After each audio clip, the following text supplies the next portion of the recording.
வாழ்க வளமுடன். உலகெங்கும் இருக்கும் ஜோதிடம் டாக்ஸ் தமிழ் மக்களுக்கு டிவைன் தினேஷின் அன்பான வணக்கங்கள். ஃபஸ்ட்டு எல்லாருக்குமே 2026 புத்தாண்டு வாழ்த்துக்கள். எல்லாருக்குமே இது நல்லபடியாக அமையும். ஸோ எந்தெந்த ராசிக்கு எப்படி எப்படி இருக்க போகுதுன்றதை நம்ம பார்ப்போம். இந்த 2026 வந்து நிறைய பெயர்ச்சிகள் இருக்குங்க. குரு பெயர்ச்சி இருக்குது. ஜூன் மாதம் குரு பெயர்ச்சி, ஜூலை மாதம் வந்து சனி பகவான் வக்ர பயிற்சி, நவம்பர் மாதம் வந்து ராகு கேது பயிற்சி இருக்குது. ஸோ நிறைய பயிற்சிகள் இருக்குது. மற்றபடி சுக்கிரன், செவ்வாய் இவங்கெல்லாம் மாத பயிற்சிகளாகவும் நிறைய வந்துட்டுருக்கு. ஸோ யாருக்கு எப்படி என்னென்ன நடக்க போகுது, யார் யார் இதில் ஜாக்பாட் ராசிகள், யார் யார் கொஞ்சம் கவனமாக இருக்கணும், யார் யாருக்கு திருமண வாய்ப்புகள், யார் யாருக்கு குழந்தை பேர் நடக்கிறது, வெளிநாட்டுக்கு யார் போவா, வேலைக்கு யார் கிடைப்பா, இது எல்லாமே நம்ம வந்து பார்க்க போகிறோம். மேஷம் முதல் மீனம் வரை ஒவ்வொன்றா பார்த்துட்டு வருவோம். உழைப்பால் உயர்றவங்க நல்ல சொகவாசி இந்த மகர ராசி. இந்த மகர ராசிக்கு 2026 எப்படி இருக்க போகுதுன்றதை நம்ம பார்க்கலாம்.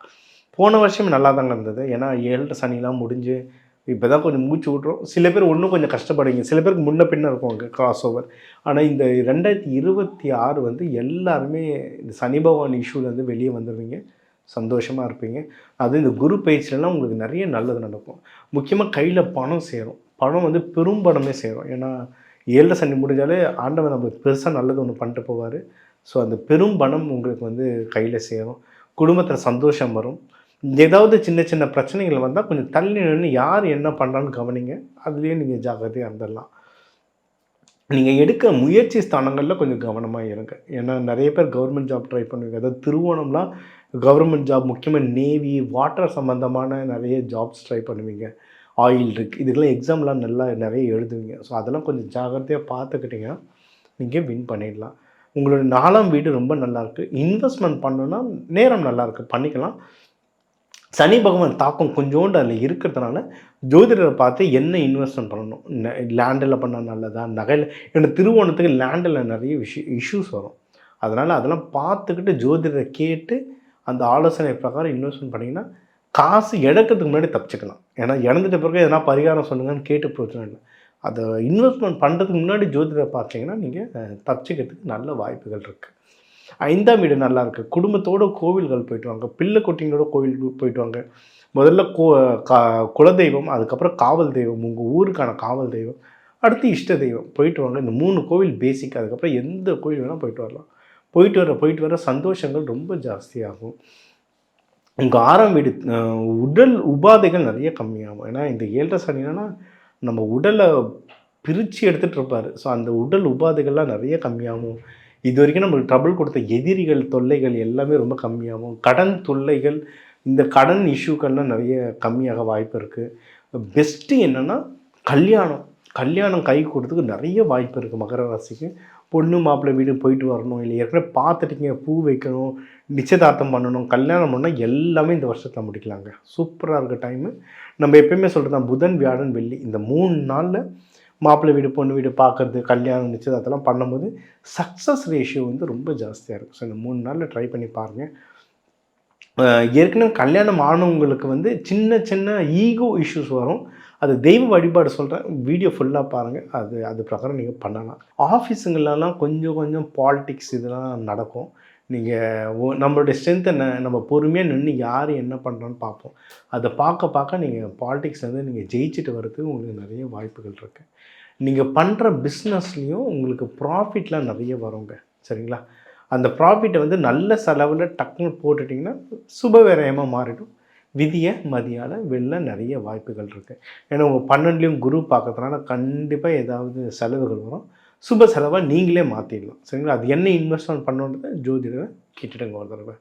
நீங்கள் தெய்வ வழிபாடு அப்படின்னா இவர் வராகமூர்த்தி தாராளமாக வழிபடலாம். சிவபெருமானை வழிபடலாம். அதுவும் சிவபெருமான் எப்படின்னா பாம்பு கொடையோடு இருக்கணும். நீங்கள் சிவபெருமான் அலங்காரம் பண்ணுற பிறகு பாம்பு கொடை வைப்போம். அந்த உருவத்தை, இல்லை ரங்கநாதர் பாம்பில் படுத்துட்டு இருக்க மாதிரி உருவத்தை நீங்கள் வழிபாடு பண்ண ரொம்ப நல்லது. அதுவும் சனிக்கிழமை ராகு கேது நேரம், ராகு காலத்தில் வேண்ட ரொம்ப நல்லது. அன்னதானம் கொடுத்து, அதுவும் அன்னதானம்னா சாப்பாடு கூட ஒரு தண்ணி பாட்டிலாக வைக்கணும். அப்போ தான் அது முழு அன்னதானம். அந்த மாதிரி சாப்பாடும் வாட்டர் பாட்டிலும் அன்னதானமாக நீங்கள் கொடுக்க அதுவும் பிச்சைக்காரங்க, உடல் ஊனமுற்றவர்கள், இந்த மாதிரி ரொம்ப வறுமையில் இருக்கவங்களுக்கு தர உங்களோட கர்மா குறைஞ்ச நீங்கள் வாழ்க்கையில் நல்லபடியாக இருக்க இந்த 2026 உங்களுக்கு சூப்பராக அமையும். ஸோ இப்போ உங்கள் ராசிக்கு வந்து எது எதெல்லாம் நல்லது, என்னென்ன ஜாக்பாட், என்னென்ன நல்லது நடக்கும், எந்தெந்த விஷயத்தில் உஷாராக இருக்கணும், வேலை எப்படி இருக்கும், திருமணம் எப்படி ஆகும், குழந்தை பேர், நீங்கள் ஜென்ரலாக லைஃப் பணம் எப்படி தங்கும், குடும்பத்தில் சந்தோஷம் எப்படி இருக்கும், எந்த தெய்வத்தை எப்படி வழிபடணும், எந்த நாளில் வழிபடணும், இது எல்லாமே டீட்டெயில்டாக சொல்லியிருக்கோங்க. சில பேருக்கு வந்து ரொம்ப சந்தோஷமான வருஷமாக இருக்கும். சில விஷயங்களில் வந்து நம்ம படிப்பினை கற்றுக்கிட்டு தான் இருக்கும். ஆனால் எல்லாத்துக்குமே சொல்யூஷன் சொல்லியிருக்கோம். இது எல்லாமே ஒரு பொதுவான சொல்யூஷன். இப்போ ஒரு ஒரு நட்சத்திரத்துக்கும் நம்ம தமிழ் மக்கள்லேயே ஒரு ஒரு ராசிக்கும் ஒரு ஒரு கோடி பேர் இருக்காங்க. சரிங்களா? அதனால் இது எல்லாம் பொதுவாக சொல்லியிருக்கோம். உங்கள் தனிப்பட்ட ஜாதகத்துக்கு எப்படி நடக்கும்னு தெரியணுன்னா தாராளமாக என் நம்பர் கான்டாக்ட் பண்ணி கன்சல்டிங் எடுத்துக்கலாம். இந்த வருஷம் வந்து நிறைய பயிற்சிகள் இருக்குது. இப்போ குரு பயிற்சி வந்து இந்த வருஷம் வந்து ஜூன் 2 வரும். ஸோ இந்த வருஷத்தையே 2ஆக பிரிச்சுக்கலாம். ஜூன் 2க்கு முன்னாடி, ஜூன் 2க்கு அப்புறம்னு. அதை வச்சு தான் உங்களுக்கு பலன்களும் சொல்லியிருக்கேன். ஸோ குரு பயிற்சி நடக்குது. சனி வக்ர பயிற்சி நடக்கும். சனி பயிற்சின்றது 2.5 வருஷத்துக்கு ஒன்று. இப்போ வந்து வக்ர பயிற்சி நடக்கும். அது வந்து ஜூலை 27 கிட்ட நடக்கும். அதுவும் ஆல்மோஸ்ட் நடுவில் வருது. அதையும் வச்சு தான் உங்களுக்கு பலன் சொல்லியிருக்கேன். அடுத்து மேஜராக நடக்க போகிறதுனா ராகு கேது பயிற்சி. அது வந்து நவம்பர் 25, 2026 ஆல்மோஸ்ட் வருஷம் கடைசியில் தான் நடக்க போகுது. அதையும் சேர்த்து தான் உங்களுக்கு பயிற்சி சொல்லியிருக்கேன். இது 3 தான் பெரும் பாதிப்புகள் தருது. அதை தாண்டி உங்களுக்கு வந்து செவ்வாயோ, சூரியனோ, சுக்கிரனோ இது எல்லாமே ரெகுலர் நடக்கிற பயிற்சிகள். நம்ம அது மாத பலன்களில் உங்களுக்கு பார்த்துக்கிட்டே வரலாம். மேஜர் பயிற்சிகள் உங்களுக்கு எல்லாருக்குமே சொல்லியாச்சு. இந்த பயிற்சிகள்லேருந்து நம்மளை காத்துக்கணும், இல்லை இருக்கிற நல்லது இன்னும் நான் பெருசாக ஆகணும் அப்படின்னா தெய்வ வழிபாடு தாங்க.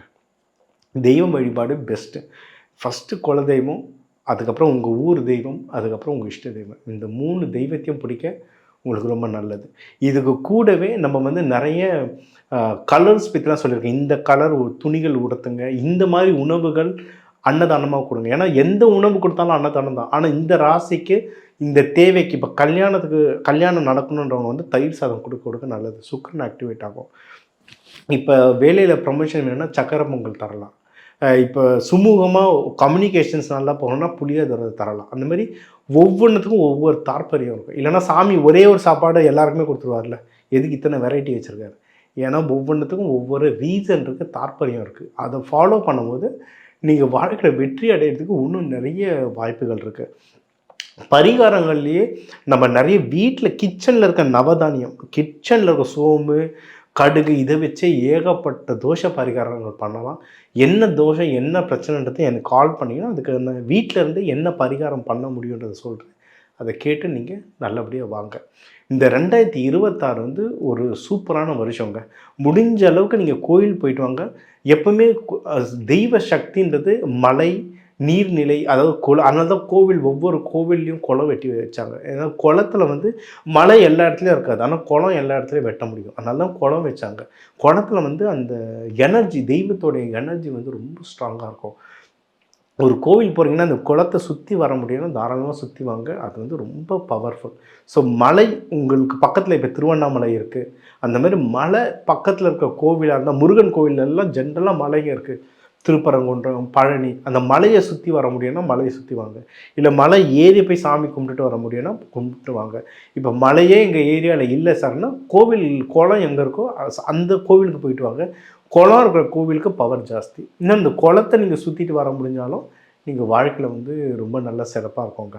ஸோ எந்த தெய்வ வழிபாடு, என்னென்ன வழிபாடு, எப்படி வழிபாடு, இது எல்லாமே நம்ம தெளிவாக சொல்லியிருக்கோம். இதெல்லாம் ஃபாலோ பண்ணிட்டு வாங்க. இந்த 2026 எல்லாருக்கும் ஒரு சூப்பர் இயராக அமையறதுக்கு டிவைன் தினேஷன் வாழ்த்துக்கள். வாழ்க வளமுடன்.